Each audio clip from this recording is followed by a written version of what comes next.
امروز میخواهیم یکی از خوشمزه ترین و ساده ترین غذای محلی افغانستان را امتحان کنیم، شیربرنج. پس تا آخر ویدیو با ما همراه باشید و طرز تهیه این غذا را با ما بیننده باشید.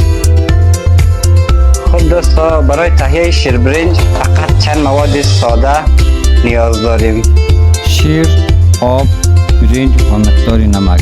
قسمی که بیننده هستین داخل برنج شیر و آب اضافه کردیم.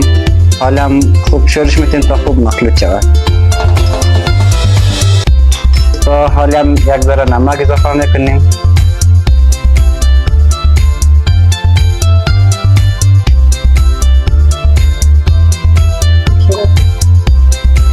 حالا یک ذره شیر زیادتر اضافه میکنیم تا خوشمزه تر بیاید.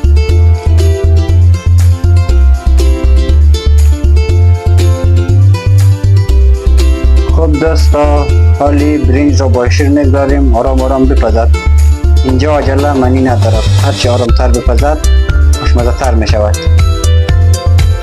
دو دلیل که این غذا را خیلی خاص میکند، یکی قدیمی بودنش است و دوم خوشمزه بودنش است.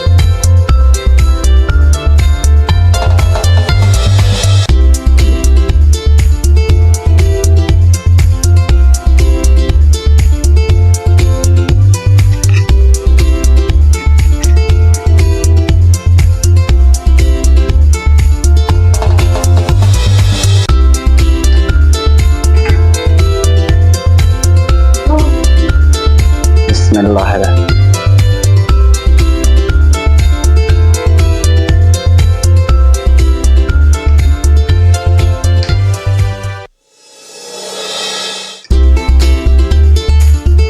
واقعا عالی است. حتی نمیتونم برایتان توصیف کنم که چقدر خوشمزه و شیرین آمده.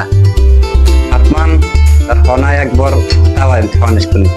اگر از ویدیو خوشتان آمد، ویدیو رو لایک و چینل رو سابسکرایب کنید. منتظر ویدیوی بعدی از غذاهای کابل و افغانستان